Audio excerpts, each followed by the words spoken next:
different colors. Hi, I'm Micah, and this is Nathan, and we're the Cube Extruders. So, sorry about the long sort of wait about no videos being uploaded. Yeah, I don't know how many months has it been? Like 3? Almost 3 months, Maybe. I think. But so we got a new school semester starting, and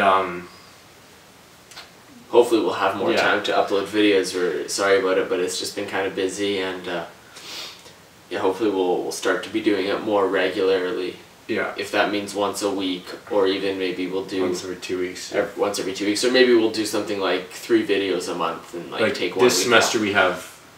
we have a bit more of a full course load than we did last semester. Yeah. But I think the course we have will be almost, if not easier, kind of. Yeah, hopefully it'll just be, Yeah. well, that we'll be able to find more time to film. Yeah. But yeah, I guess. I don't have a job anymore. um, But so let's go right into it. So if you guys don't know, the WCA has implemented a new event. Yeah, they've added a new event. The Scube. So for any Scube solvers, you probably already know that. Yeah. But no, it's kind of interesting how they've decided to use some different sort of puzzles. Yeah. Do you know who invented the Scube? I'm not sure. Okay, because I was just thinking,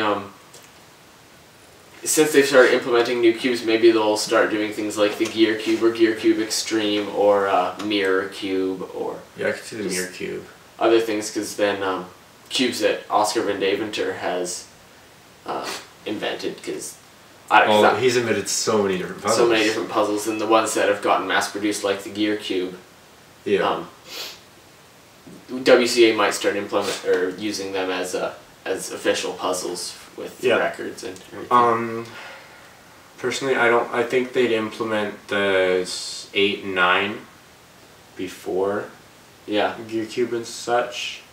But I also think 8 and 9, since just adding the one extra layer adds like an extra, I don't know, however many minutes to solve the cube. That's true, but it'd make the competitions longer as well. And I don't know how many. Well, I mean, I don't know if they've had it for like the World Championships, where it's like 3 or 4 days. Yeah. Maybe like a small one, like maybe Vancouver Open or, I don't know.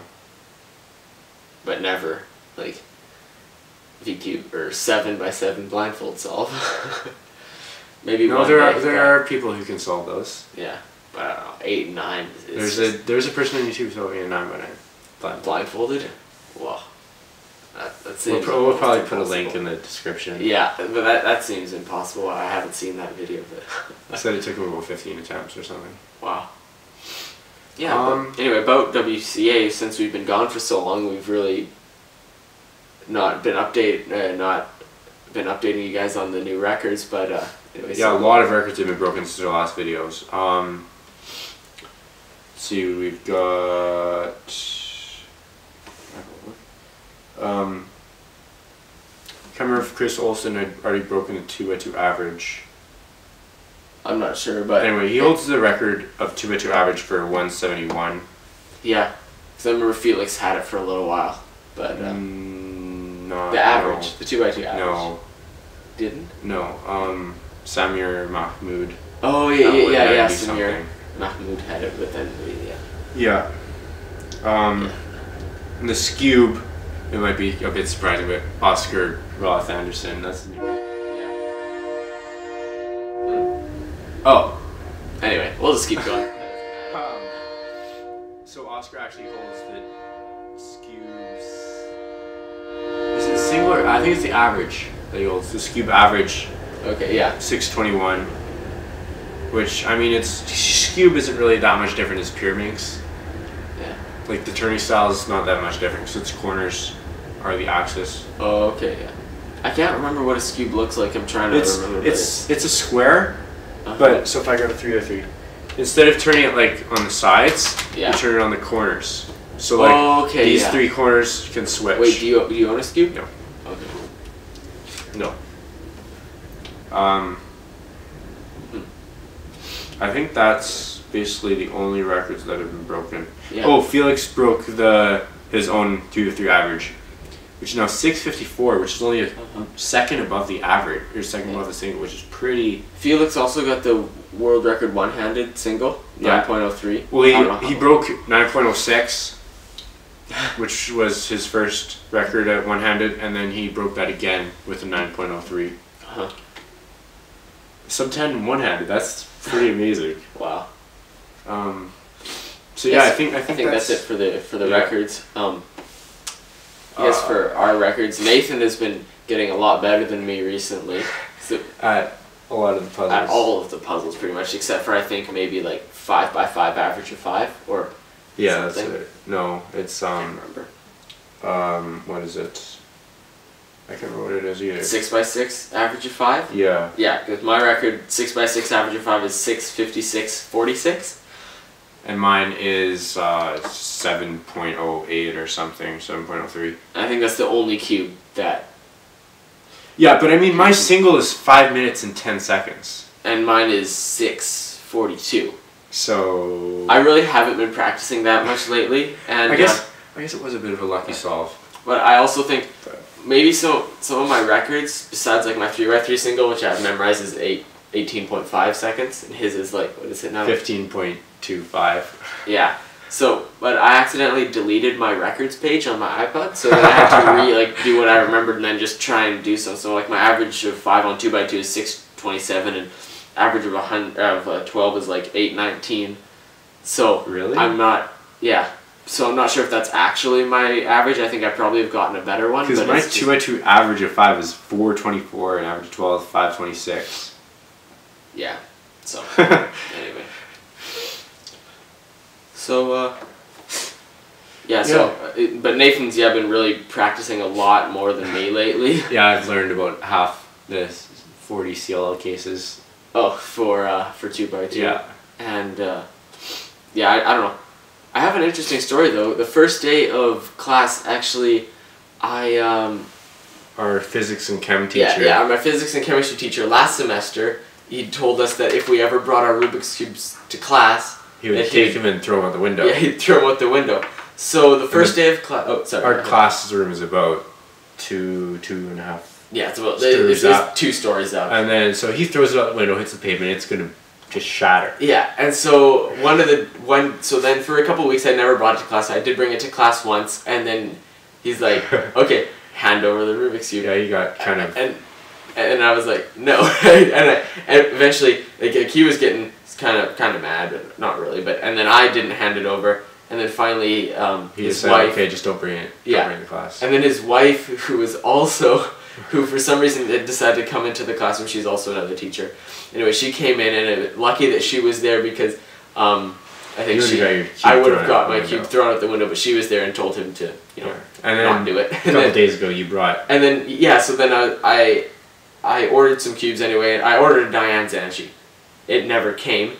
What came instead is some dollar store cube that doesn't work. So, and nothing against the company. I mean, I contacted the company. They're really great. They gave me a full refund, but I got to keep the cube. It was really bad anyway.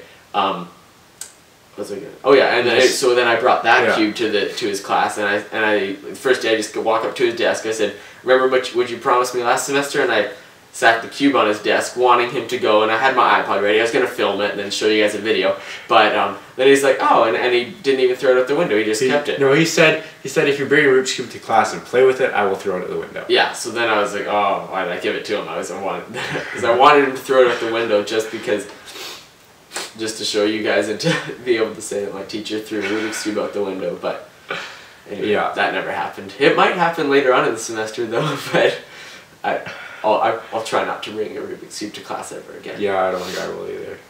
Anyway, so... Especially not my main. Yeah. Oh, another thing. I was solving my 6x6. And in the middle of the solve, I was doing edge pairing.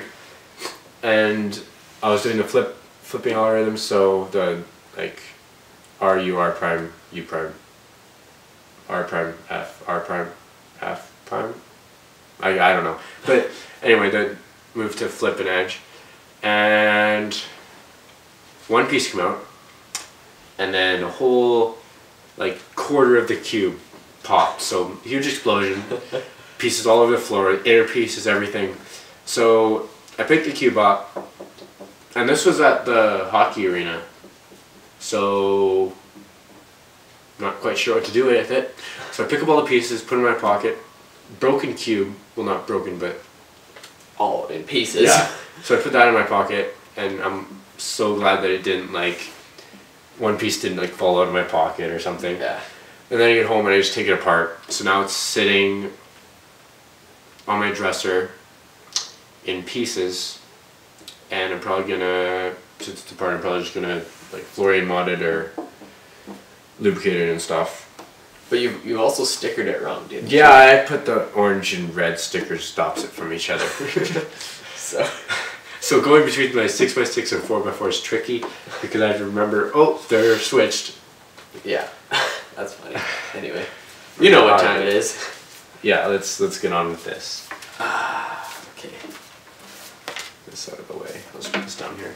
Yeah, don't want like Rubik's Cube land on the iPod screen, break it. Okay, you can. Okay, hopefully it's not red, blue, or red, orange, or yellow. Yeah, because that's the only ones you ever get. Yeah. Green. Finally. Okay, let's see.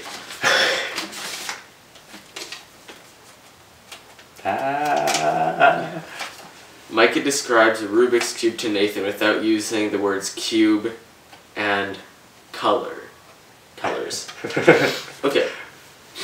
So, I guess I can't show it to him either because that'd be cheating. Okay, so there's this new toy that I found. It's in the shape of a sort of like a three-dimensional square, okay. like a box. Yeah. Okay. Okay. And it can turn on all axes, and it's got different squares on each side. Okay. That are different hues of light that bounces off of it. Okay. That's that good. makes a different hue. And you scramble it, and then you solve it. And what does it mean by solving it? Then that's how you get all the different hued stickers on the same side as their complementary hues. No, complementary hues is the opposite one. So the same hues. Yes. Okay. Have a great day.